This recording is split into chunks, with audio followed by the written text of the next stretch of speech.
El agua no pregunta, simplemente toma lo que quiere. Esa madrugada de 1952, yo era un hombre con futuro. Tenía 28 años, una esposa embarazada y un terreno cerca del río Papaloapan, donde cultivábamos maíz y frijol. Vivíamos en una comunidad pequeña, humilde, pero éramos felices. La lluvia comenzó suave, como tantas otras veces, pero algo en el aire olía distinto.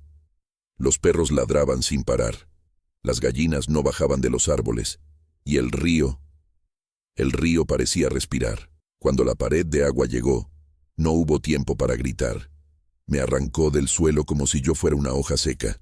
Vi mi casa desaparecer en segundos. Vi a mi vecino aferrándose a un poste antes de ser tragado por la corriente. Escuché el último grito de mi esposa antes de que la oscuridad lo cubriera todo.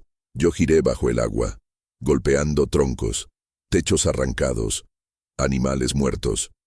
Cuando logré salir a la superficie, ya no reconocía nada. Solo había marrón, ruido y muerte.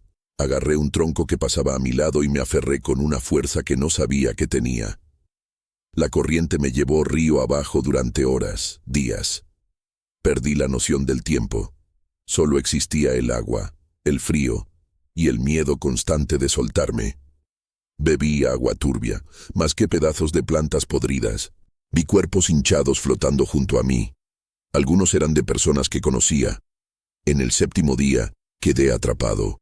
El tronco se enredó en una maraña de maderas, ramas y cadáveres. No podía moverme. El olor era insoportable.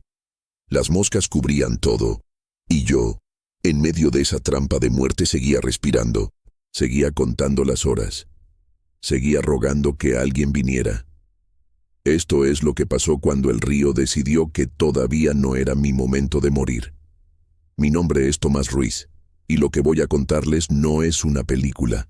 Es mi vida. Es lo que viví durante 10 días atrapado en medio de una de las peores inundaciones que azotó el estado de Veracruz, en México. 10 días rodeado de muerte, sin comida, sin ayuda, sin esperanza. 10 días donde cada respiración era una batalla contra la naturaleza y contra mi propia mente. Antes de continuar, quiero pedirles algo. Si esta historia les está tocando el corazón, si sienten que vale la pena que más personas la escuchen, por favor denle like a este video. Suscríbanse al canal para más relatos de supervivencia extrema. Y déjenme un comentario diciéndome desde qué país y ciudad nos están viendo. Me encanta saber que estas historias llegan a todos los rincones del mundo. Eso me da fuerza para seguir contando lo que viví.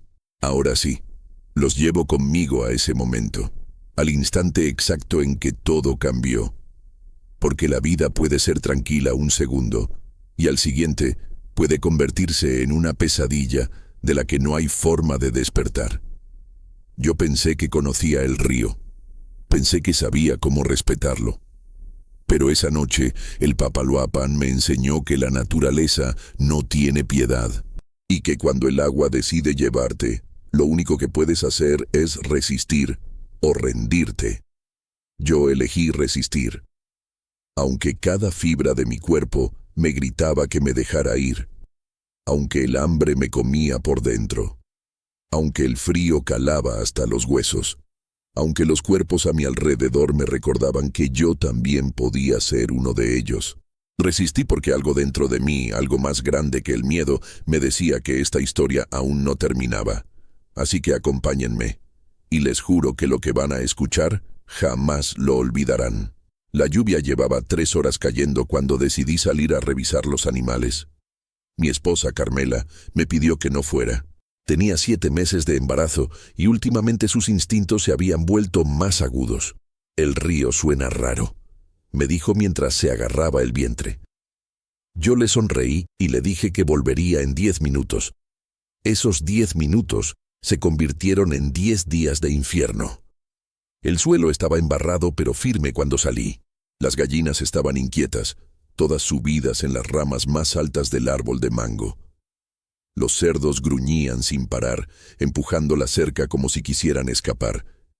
Y entonces lo escuché. Un ruido sordo, profundo, como si 1000 tambores sonaran bajo la tierra. Me volteé hacia el río y lo que vi me heló la sangre. Una pared oscura se acercaba, brillando bajo la luz de mi lámpara de aceite. No era agua.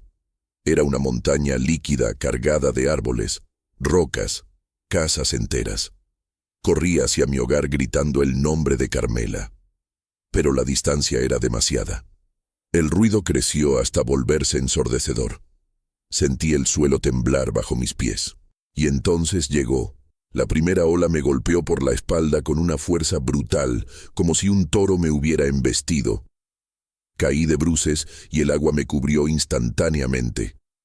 Traté de levantarme, pero la corriente ya me tenía. Me arrastró, me giró, me sumergió. Mis pulmones ardían buscando aire. Salí a la superficie tosiendo lodo. Mis ojos ardían, pero logré ver mi casa a lo lejos, todavía en pie. Vi a Carmela en la puerta, con las manos extendidas hacia mí, gritando algo que no pude escuchar. La corriente me alejaba cada segundo. Nadé con todas mis fuerzas hacia ella, pero era como nadar contra una bestia invisible que me jalaba hacia atrás. Vi cómo el agua subía por las paredes de nuestra casa. Vi cómo Carmela subía al techo, ayudada por nuestro vecino don Esteban. Y entonces, una segunda ola, más grande que la primera, cubrió todo. Cuando el agua bajó, mi casa ya no estaba. Solo quedaba oscuridad y espuma marrón. Grité su nombre hasta quedarme sin voz. Grité hasta que el agua me llenó la boca y me obligó a callarme. Grité por dentro, donde nadie podía escucharme excepto yo mismo. La corriente me llevaba como si fuera basura. Chocaba contra troncos, contra láminas de metal, contra muebles que reconocía de las casas de mis vecinos. Vi pasar el cuerpo de una mujer aferrada a una puerta de madera. Sus ojos estaban abiertos pero vacíos. No pude ayudarla. Apenas podía ayudarme a mí mismo. Entonces algo golpeó mi pecho con tanta fuerza que pensé que me había partido una costilla. Era un tronco grueso, de mezquite, arrancado de raíz. Instintivamente lo abracé. Mis brazos se enroscaron alrededor de él como serpientes. Subí encima, montándolo como si fuera un caballo salvaje. La corteza raspaba mi piel, pero no me importaba. Era lo único sólido en medio del caos. Mi balsa, mi única oportunidad. Las primeras horas sobre ese tronco fueron las peores. La adrenalina mantenía mi cuerpo alerta, pero mi mente empezaba a desmoronarse. Cada vez que cerraba los ojos, veía a Carmela. Veía su vientre, veía la vida que aún no había nacido. ¿Habían sobrevivido? ¿Estaban en algún techo esperando rescate? ¿O el río también se los había llevado? Esas preguntas me taladraban el cerebro sin piedad. Quería creer que estaban vivas, necesitaba creerlo. Porque si no, ¿para qué seguir aferrado a este maldito tronco? La lluvia no paraba. Era como si el cielo hubiera decidido vaciar todos sus océanos sobre nosotros. El agua estaba helada y oscura. No podía ver nada más allá de 2 metros. Solo escuchaba el rugido constante del río y los golpes de los escombros flotantes. En un momento, una vaca muerta pasó junto a mí, hinchada, con los ojos salidos. Su lengua colgaba grotescamente. El olor era nauseabundo, pero ya no tenía fuerzas para voltear la cara. Me estaba acostumbrando al horror. Cuando amaneció el primer día, la escena era apocalíptica. Hasta donde alcanzaba la vista, solo había agua marrón salpicada de destrucción. Techos flotantes, árboles arrancados, ropa enredada en las ramas, y cuerpos, tantos cuerpos. Algunos flotaban boca abajo, otros estaban atrapados entre los escombros. Reconocí al hijo de mi compadre, un niño de apenas 12 años, abrazado a un poste de luz. Sus labios estaban azules. No se movía. Tuve que apartar la mirada. El hambre aún no había llegado, pero la sed sí. Mi garganta estaba seca como papel de lija, a pesar de estar rodeado de agua. Sabía que beber esa agua turbia podía enfermarme, pero ¿qué opción tenía? Metí las manos en el río y bebí. Sabía a tierra, a podredumbre, a muerte. Mi estómago se retorció, pero la tragué. Tenía que hacerlo. Cuando volvió a llover, abrí la boca al cielo y dejé que las gotas lavaran el sabor asqueroso. Esa agua de lluvia se convirtió en mi único alivio. El tronco seguía moviéndose río abajo, lento pero constante. No tenía idea de dónde estaba. Todos los puntos de referencia habían desaparecido. Las montañas a lo lejos eran mi única guía, pero incluso ellas parecían diferentes bajo ese cielo gris y furioso. Me aferré al tronco durante horas, días. Mis manos se entumecieron, mis dedos se arrugaron como pasas. La piel de mi espalda empezó a pelarse por el sol que apareció brevemente al segundo día, pero no podía soltarme. Soltarme significaba morir. El segundo día llegó con un silencio extraño. La lluvia se detuvo por primera vez desde que todo comenzó. El sol apareció débil entre las nubes, apenas un círculo pálido que no calentaba nada, pero lo suficiente para mostrarme la magnitud de la devastación. El río se había expandido tanto que parecía un mar interior. Casas destruidas sobresalían del agua como dientes rotos. Postes de electricidad colgaban de sus cables. Y por todas partes, muerte. Tanta muerte que dejé de contarla. Mi cuerpo empezaba a fallar. Las piernas me dolían de mantenerlas tensas sobre el tronco. Los brazos me temblaban cada vez que intentaba ajustar mi posición. Tenía llagas en las manos de tanto agarrarme a la corteza áspera. Algunas sangraban. La sal del agua hacía que ardieran como brasas. Pero el dolor físico era nada comparado con lo que sentía por dentro. La culpa me carcomía. Debía haber regresado más rápido. Debía haber llevado a Carmela a Terreno Alto cuando tuve oportunidad. Debía haber hecho tantas cosas diferentes. A media mañana escuché algo que me hizo levantar la cabeza bruscamente. Una voz. Débil, distante, pero humana. Miré a mi alrededor desesperado. Y la vi. A unos 20 metros, flotando sobre una puerta de madera pintada de azul, había una niña. No tendría más de 8 años. Estaba acostada boca arriba, con los ojos cerrados y los labios morados. Pensé que estaba muerta. Pero entonces tosió. Una tos seca, rasposa, que me atravesó el pecho. ¡Aguanta! Le grité con lo que me quedaba de voz. Voy hacia ti. Pero no había forma de dirigir el tronco. La corriente decidía todo. Me acerqué lentamente, dolorosamente lento. La niña abrió los ojos y me miró. Estaban vidriosos, perdidos. Extendió una mano temblorosa hacia mí. Yo también extendí la mía. Nuestros dedos casi se tocaban. Casi. Y entonces una corriente lateral la alejó. Su puerta giró y desapareció detrás de un montículo de escombros. Grité su nombre aunque no lo sabía. Grité hasta que mi garganta se desgarró. Esa imagen me perseguiría durante años. Sus ojos, su mano extendida, la esperanza muriendo en su rostro cuando comprendió que no podía alcanzarla. Me odié a mí mismo. Me odié por ser tan inútil, por estar vivo cuando tantos habían muerto. ¿Por qué yo? ¿Por qué no me había llevado la primera ola? ¿Por qué tenía que seguir respirando cuando cada respiración dolía más que la anterior? El hambre llegó con fuerza al tercer día. Mi estómago se retorcía como si tuviera algo vivo dentro tratando de salir. Mareos constantes, náuseas, la boca llena de un sabor amargo que no se iba con nada. Busqué desesperado algo comestible entre los escombros que flotaban. Encontré una bolsa de tela enganchada en una rama.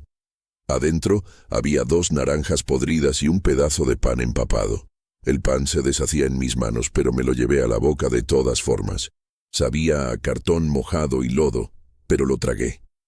Las náuseas empeoraron, pero al menos tenía algo en el estómago.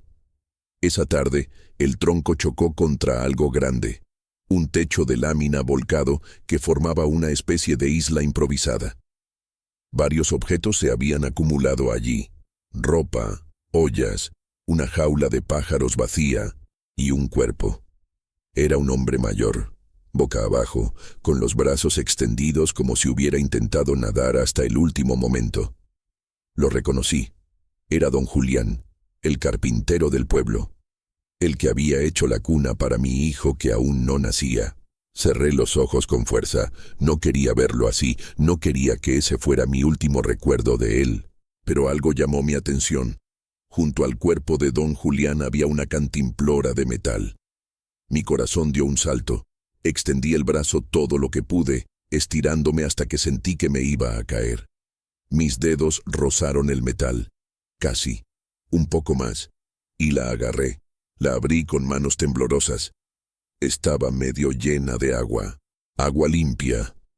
Bebí despacio, saboreando cada gota como si fuera el líquido más precioso del mundo. Guardé la cantimplora bajo mi camisa, contra mi pecho. Era mi tesoro, mi seguro de vida. La corriente me alejó de esa isla de muerte. El río seguía su curso implacable, llevándome hacia algún lugar desconocido. No sabía si me estaba acercando a la costa o adentrándome más en el desastre. El paisaje era irreconocible. Árboles gigantes arrancados de raíz flotaban como palillos. Casas enteras se habían desplazado kilómetros de su ubicación original. Vi una iglesia con el campanario todavía en pie, rodeada completamente de agua. Las campanas colgaban mudas, incapaces de tocar por los muertos. Al caer la noche del tercer día, el frío llegó como un cuchillo. Sin el sol, la temperatura bajó drásticamente. Yo estaba empapado, temblando sin control. Mis dientes castañeteaban tan fuerte que pensé que se me iban a romper. Traté de estrujar mi camisa para sacarle algo de agua, pero era inútil. La humedad había penetrado hasta mis huesos.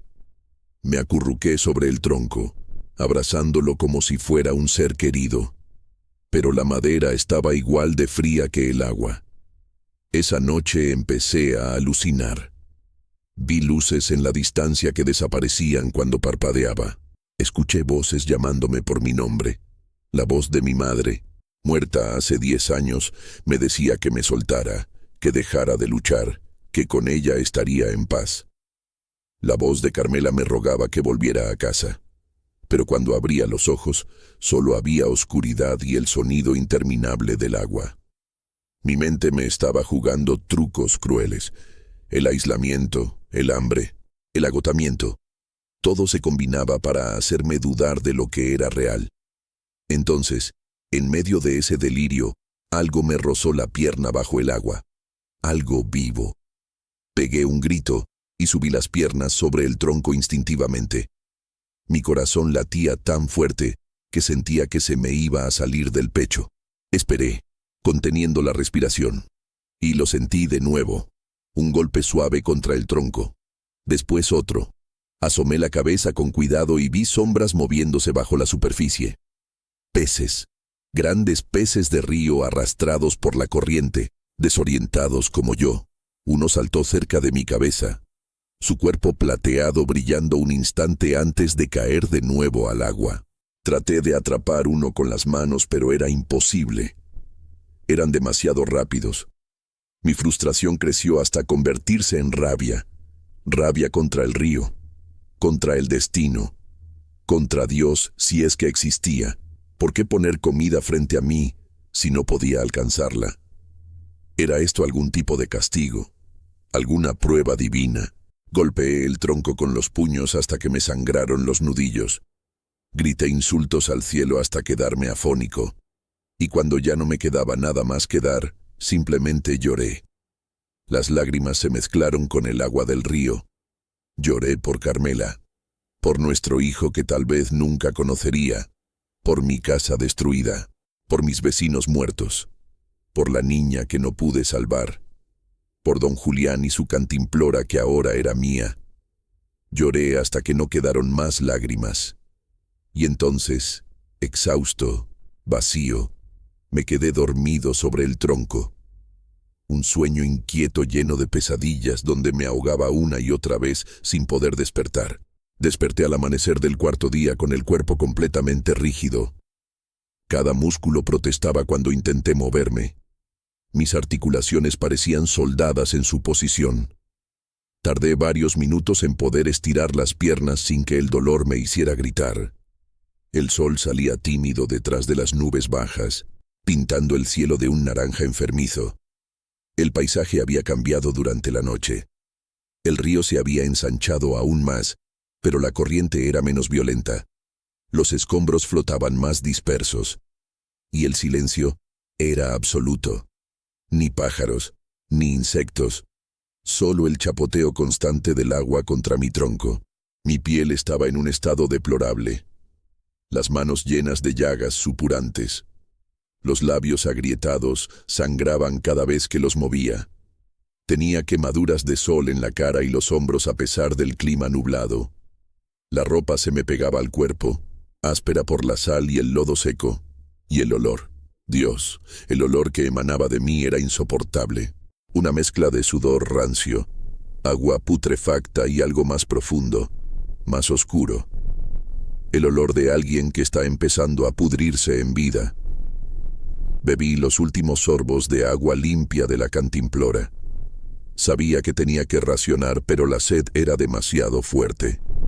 Mi lengua estaba hinchada, pastosa.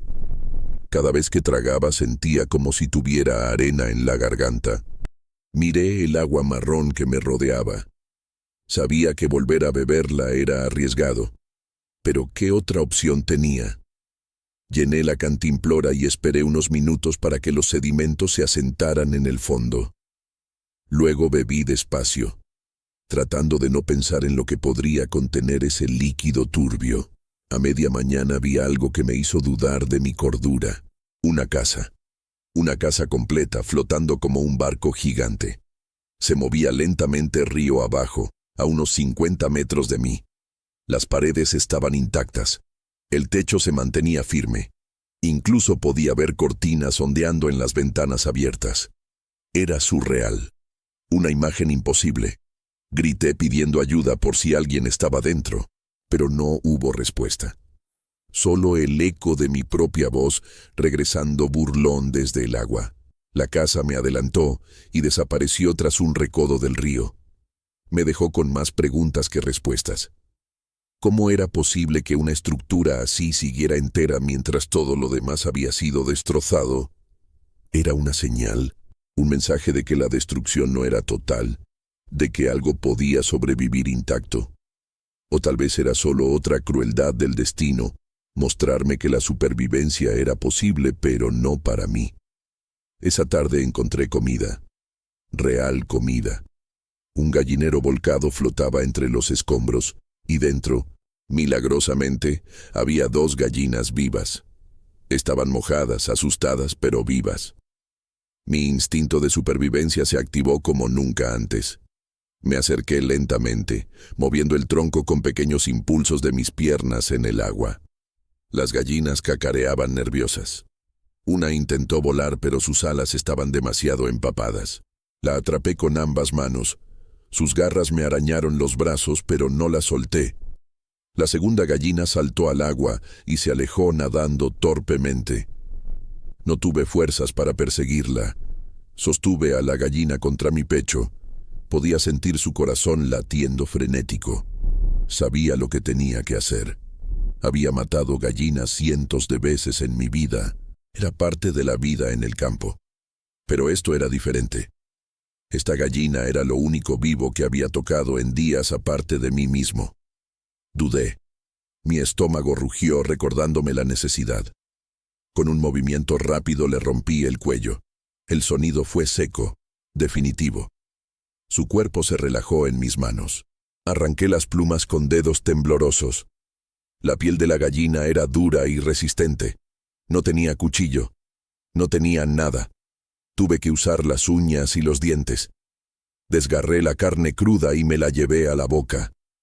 El sabor era extraño, metálico, pero mi cuerpo lo recibió como un regalo del cielo. Mastiqué despacio, saboreando cada fibra. Comí hasta que mi estómago protestó por la comida sólida después de tanto tiempo vacío. Guardé el resto envuelto en un pedazo de tela que arranqué de mi camisa. No sabía cuánto duraría sin refrigeración, pero era todo lo que tenía. La noche del cuarto día fue diferente. Con comida en el estómago, mi mente se aclaró. Empecé a pensar con más lucidez. Analicé mi situación con frialdad. Estaba siendo arrastrado río abajo hacia algún lugar desconocido. La corriente eventualmente me llevaría al mar o a alguna zona donde el río se ensanchara tanto que perdería toda esperanza de ser visto. Necesitaba un plan.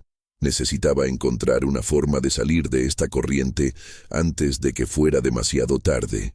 Estudié el movimiento del agua.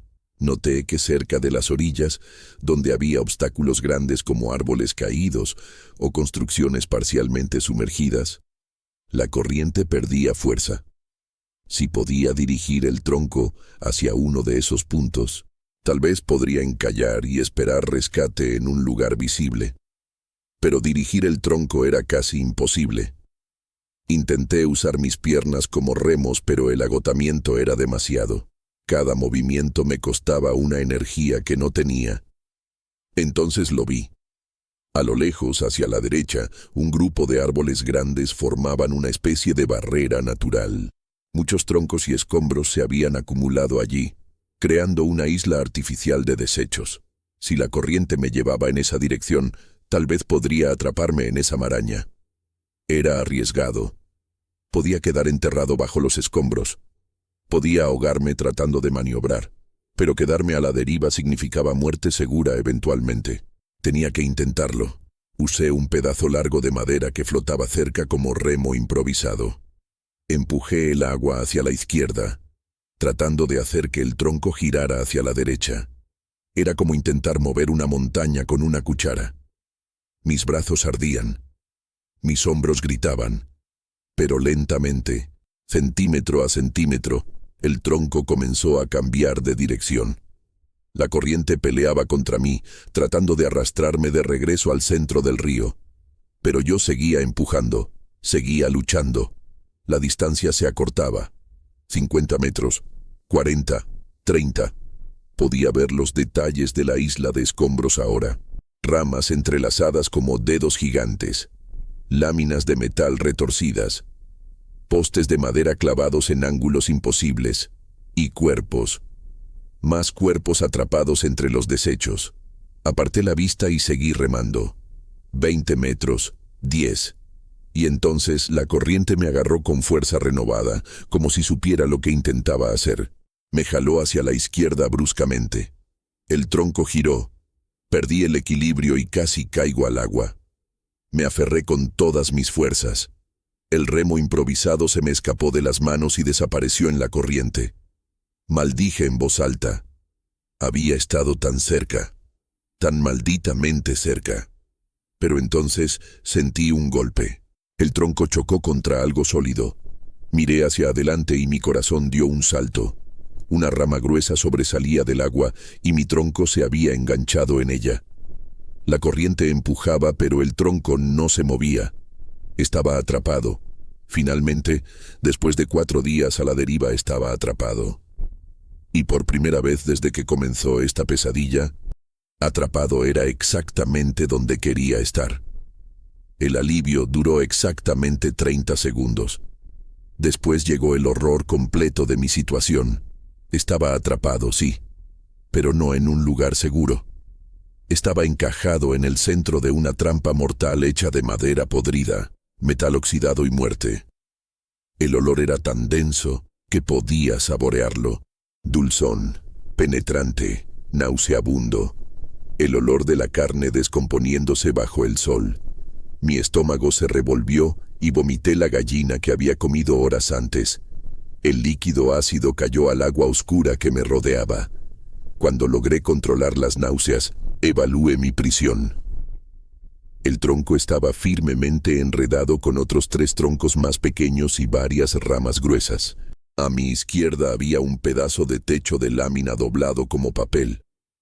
A mi derecha, una puerta de madera con el marco todavía adherido. Y por todas partes, entrelazados en este nido macabro, había cuerpos. Conté 6 desde donde estaba. Probablemente había más bajo el agua. Algunos estaban hinchados hasta volverse irreconocibles.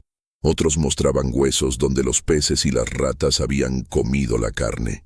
Las ratas. No las había visto hasta ese momento, pero ahí estaban, docenas de ellas, tal vez cientos, moviéndose entre los escombros.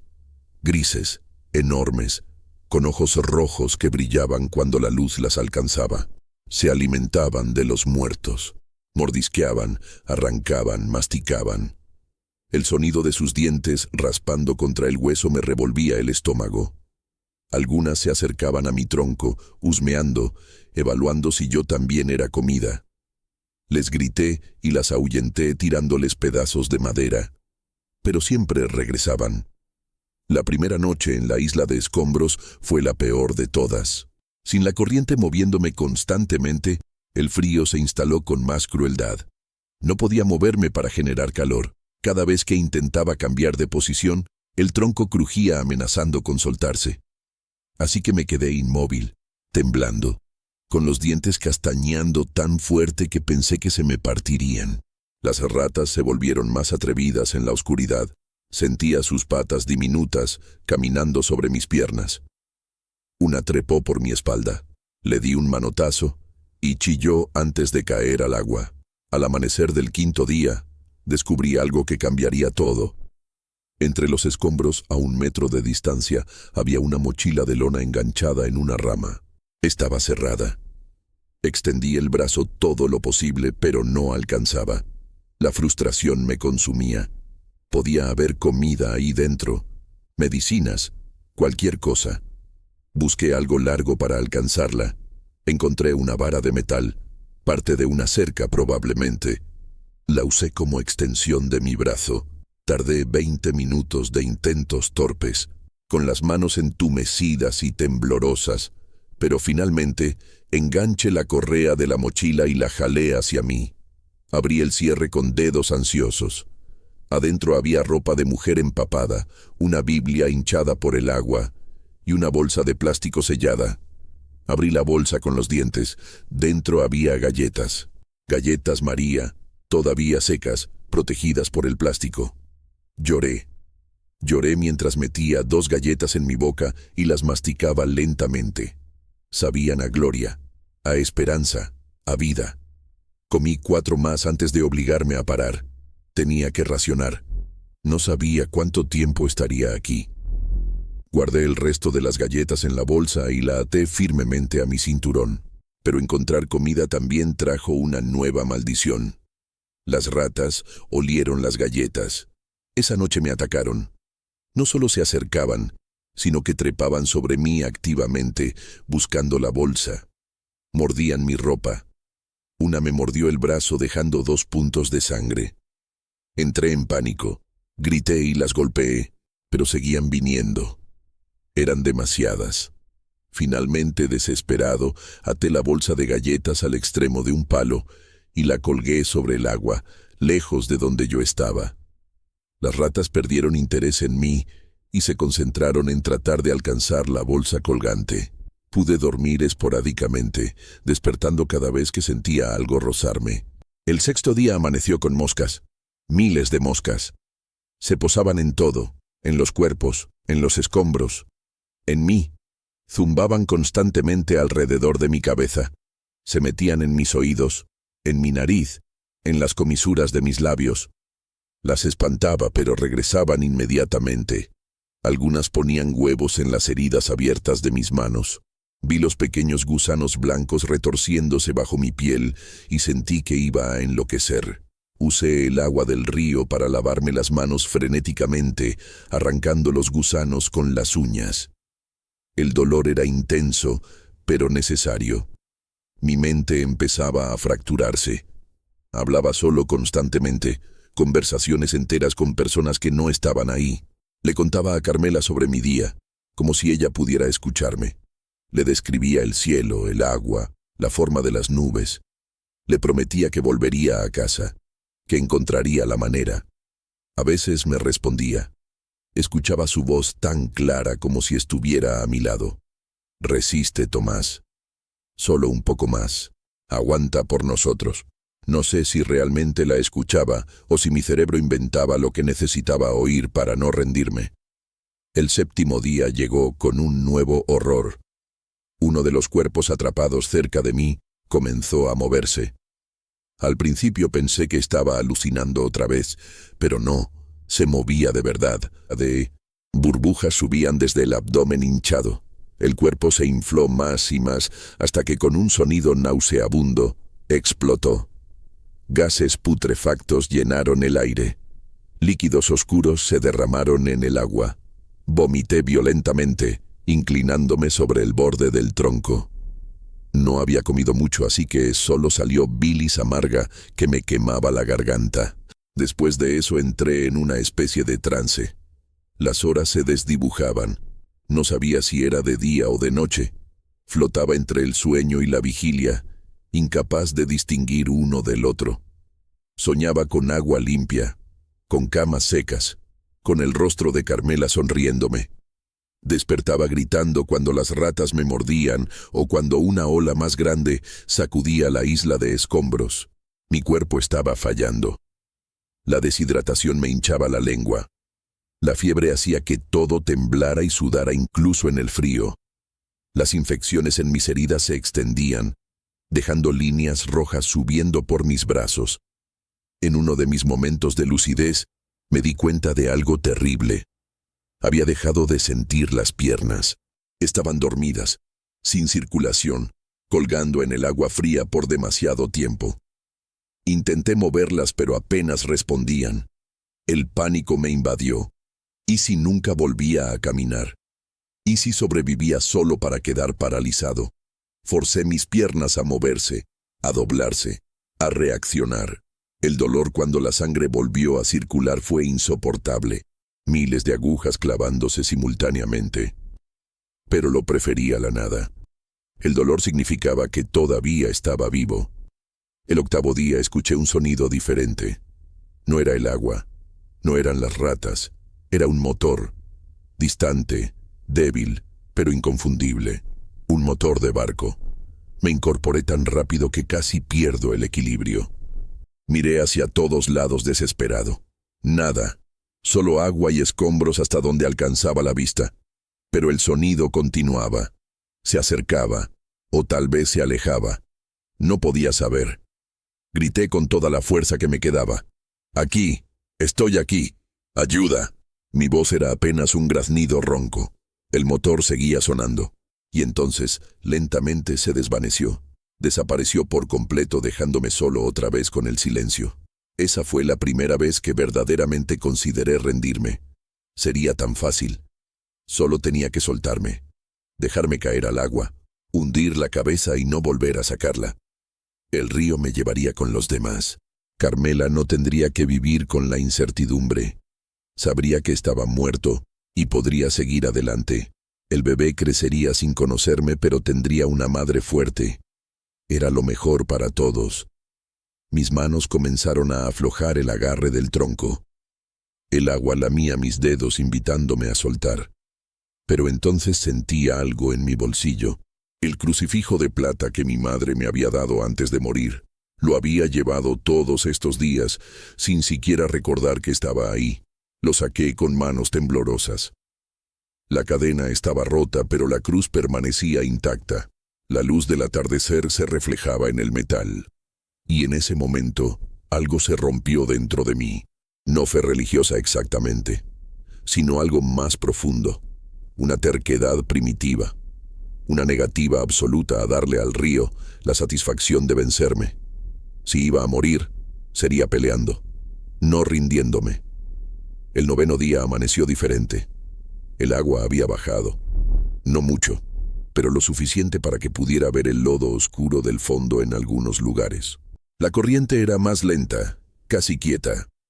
El nivel descendía centímetro a centímetro, revelando la devastación que había estado oculta bajo la superficie. Troncos de árboles clavados en el barro como lanzas. Carros volcados con las llantas al aire. Un piano de cola cubierto de algas. Y esqueletos de casas que parecían costillas gigantes emergiendo de la tierra herida. Mi cuerpo estaba en ruinas. Había perdido tanto peso que podía contar cada una de mis costillas con solo pasar la mano por mi pecho. La piel colgaba flácida donde antes había músculo. Las llagas se habían convertido en úlceras profundas que supuraban un líquido amarillento. La fiebre me hacía delirar durante horas. Veía cosas que no existían. Una vez vi un helicóptero acercándose y agité los brazos frenéticamente solo para darme cuenta de que era un buitre volando en círculos sobre mí. Los buitres habían llegado. Sabían que la muerte estaba cerca. Solo esperaban su momento. Pero mi determinación era más fuerte que mi cuerpo destrozado. Cada hora que pasaba me obligaba a hacer algo. Mover los dedos de los pies, flexionar las piernas, abrir y cerrar las manos. Cualquier cosa para mantener la sangre circulando, para recordarle a mi cuerpo que todavía había una mente al mando. Comía una galleta cada 4 horas, masticando lentamente para que durara más. Bebía agua de la cantimplora en sorbos pequeños. Había aprendido a racionar como un prisionero de guerra. Porque eso era yo, un prisionero del río, esperando mi liberación. Esa tarde vi algo que me hizo dudar de mis ojos. Humo. Una columna delgada de humo gris subiendo al cielo desde algún lugar río abajo. Donde hay humo, hay personas. Personas vivas. Mi corazón latió con fuerza renovada. La adrenalina recorrió mis venas muertas. Necesitaba hacer una señal. Necesitaba que alguien supiera que estaba aquí.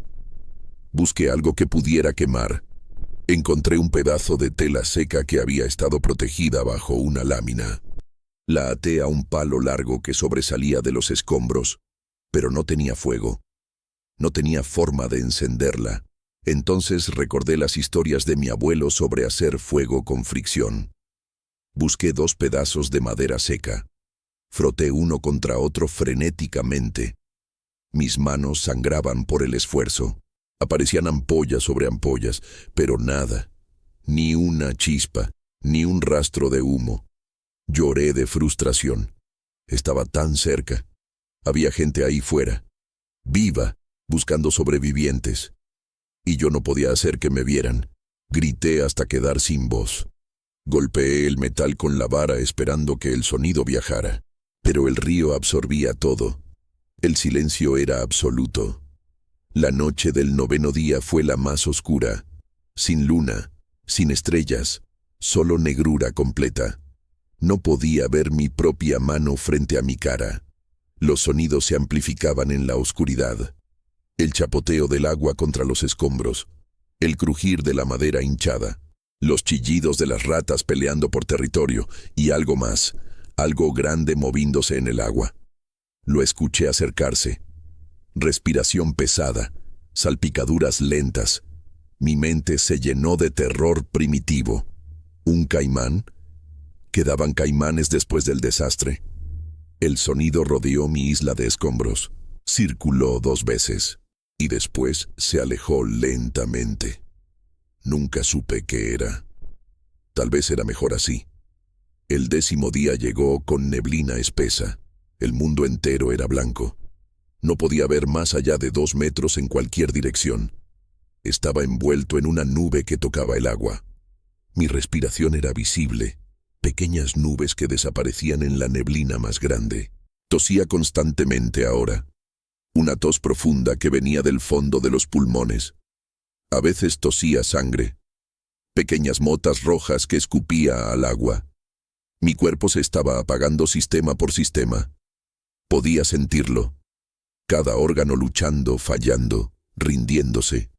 Y entonces a través de la neblina lo escuché. Voces. Voces humanas reales, no imaginadas. Hablaban en español. Gritaban nombres. Llamaban a sobrevivientes.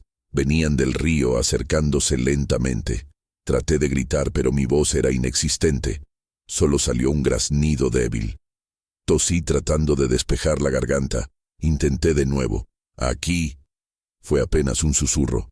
Golpeé el metal con toda la fuerza que me quedaba. El sonido resonó hueco pero audible.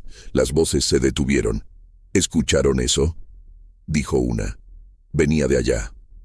Golpeé otra vez y otra. Ritmo constante, como un latido desesperado. La neblina se abrió y apareció como una aparición.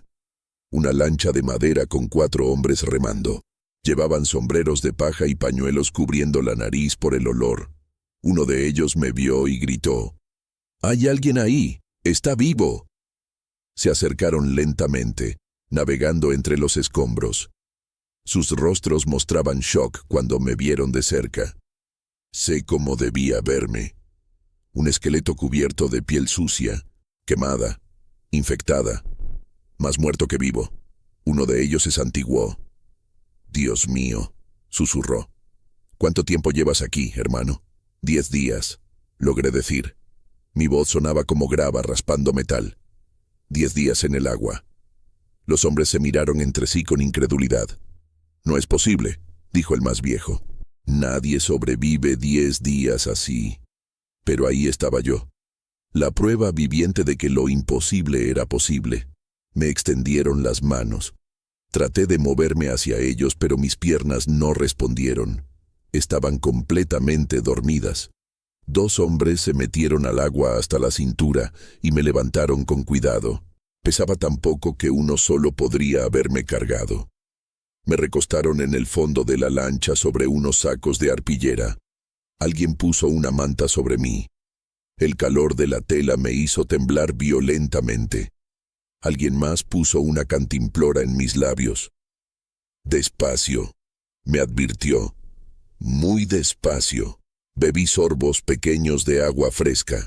Sabía mejor que cualquier cosa que hubiera probado en mi vida. Miré al cielo mientras la lancha se alejaba de mi prisión. Las nubes se estaban abriendo. Un rayo de sol atravesó la neblina e iluminó mi rostro. Cerré los ojos y sentí su calor. «Mi esposa», logré decir después de unos minutos. «Carmela, estaba embarazada. ¿Saben algo?». Los hombres se quedaron en silencio. Ese silencio me dijo todo. Mi corazón se hundió. Pero entonces el más joven habló. «Hay listas de sobrevivientes en el pueblo.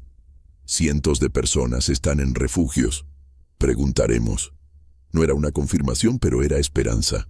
Me aferré a esa esperanza como me había aferrado al tronco durante 10 días. Era todo lo que tenía. El viaje de regreso duró una eternidad. Cada golpe de los remos contra el agua me hacía sentir más lejos de mi pesadilla. Vi otros grupos de rescate buscando entre los escombros. Vi helicópteros del ejército sobrevolando la zona. Vi camiones del gobierno distribuyendo comida y agua. La civilización había vuelto. El orden estaba siendo restaurado. Pero el paisaje seguía siendo devastador. Kilómetros y kilómetros de destrucción total. Pueblos enteros borrados del mapa. Campos inundados donde nunca debería haber agua. La huella del río marcada en la tierra como una cicatriz gigante. Cuando llegamos al campamento de refugiados, me llevaron directo a la carpa médica. Un doctor me revisó con expresión seria. Murmuró cosas sobre deshidratación severa, hipotermia, infecciones múltiples, posible neumonía. Me pusieron una aguja en el brazo. Suero intravenoso. Sentí el líquido frío entrando en mis venas. Alguien limpiaba mis heridas con cuidado. Otro cortaba mi ropa podrida. Me envolvieron en mantas térmicas.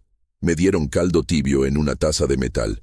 Cada sorbo era vida fluyendo de regreso a mi cuerpo. Y entonces escuché mi nombre. Alguien gritaba mi nombre en la distancia. «Tomás, Tomás Ruiz». Me incorporé bruscamente ignorando el dolor. Busqué con los ojos entre la multitud de refugiados. Y la vi. Carmela. Caminando hacia mí con el vientre enorme, lágrimas corriendo por su rostro. Estaba viva. Nuestro bebé estaba vivo.